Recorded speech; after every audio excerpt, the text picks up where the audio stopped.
Behold, sir, your estate in all its splendor. Pretty vast. Indeed. And now, sir, allow me to show you a handful of interesting details. Follow me, please. Been a major domo all your life? Yes, I come from a long line of major domos. My father was a major domo, as was my grandfather before him, as was my great-aunt. In fact, she was the one to start the tradition. Great-aunt? A hard woman. It is said that already as a child, she knew where she was going, and went there.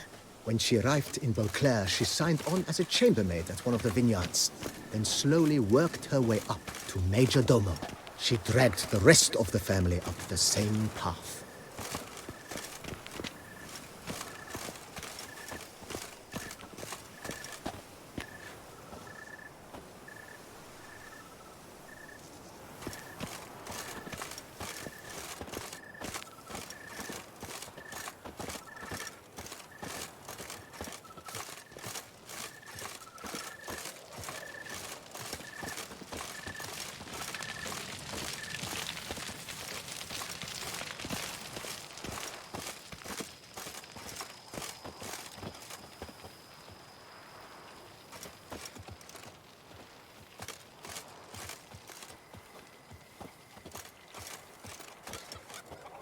The servants' quarters.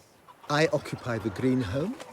With the Duchess's permission, I have hired a full staff. Their salaries to be paid from the ducal treasury. Nice of her. Not the most sightly part of the estate, I admit. But I think it's worthwhile for you as master of the domain to know where the help stays.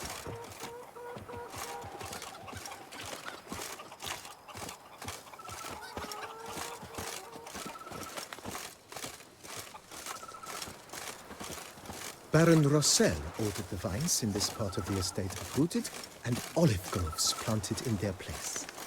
They look beautiful, especially in spring. Don't look at all bad now, either.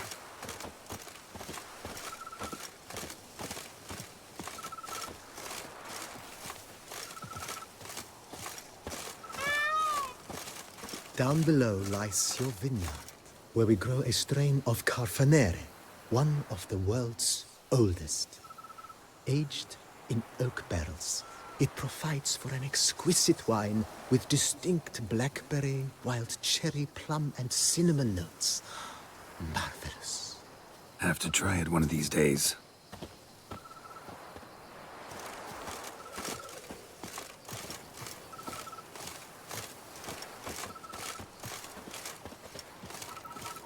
Nice well. Picturesque. Yes, though it ran dry long ago. During the raucous feasts Master Bolius held, he would order it filled with wine.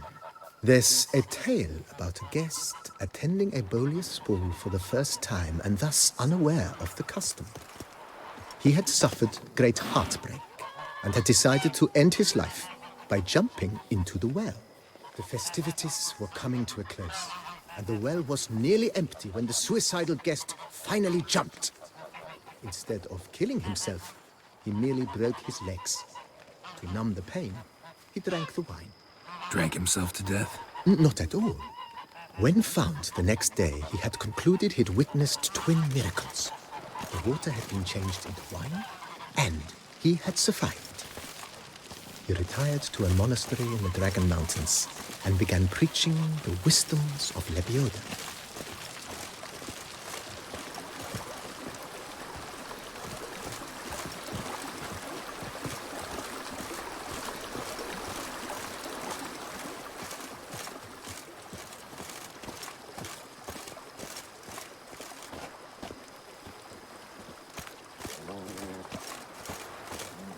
Monsieur Bolius' wife Nina kept a garden here.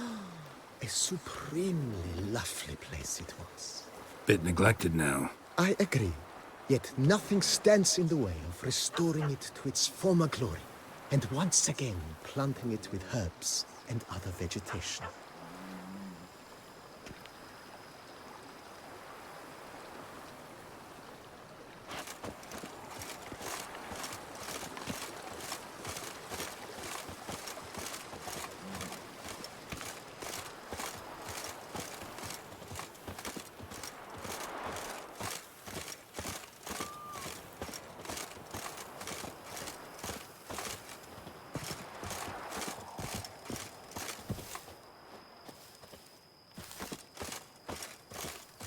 Madame Nina planted diminutive, delicate flowers and herbs here.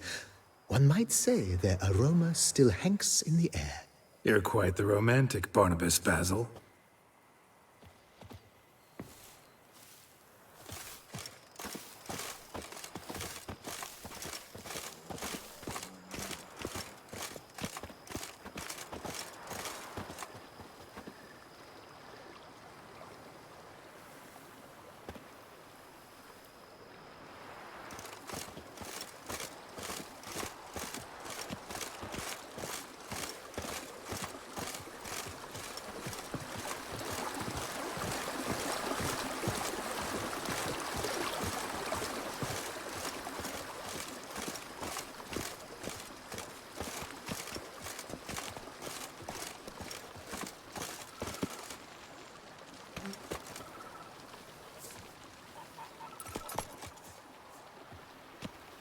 This served as an additional wine cellar in years of plentiful harvests.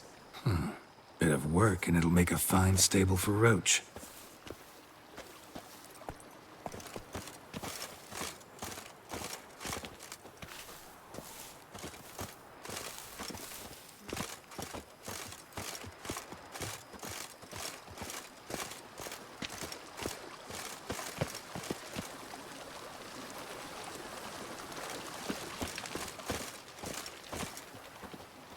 The cellars, voila.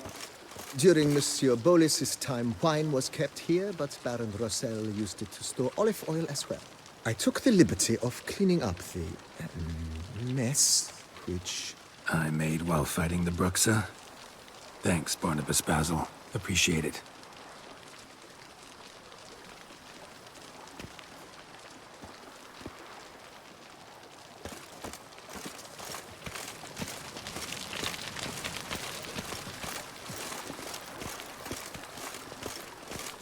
As you can see, the facade is, how to put it, slightly stained.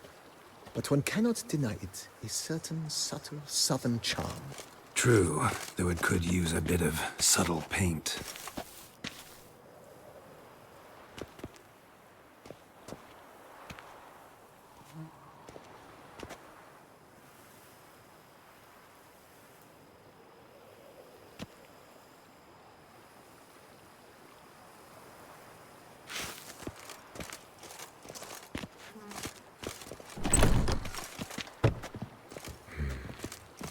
And welcome inside. On the left is the master bedroom. On the right, the dining hall and kitchen. Upstairs, you shall find the guest room, currently used for storage. Not a bad idea. At the moment, the house is only minimally furnished. Yet I believe we will, together, devise some innovative arrangements. A few paintings, for instance, would breathe new life into the abode immediately. With that, sir, you've seen the full lay of the land. Corvo Bianco is a beautiful estate. Though one must admit, time has taken its toll. Forgive me for being forward, but if you were to choose to invest a small sum towards its beautification, consider me at your service on the matter.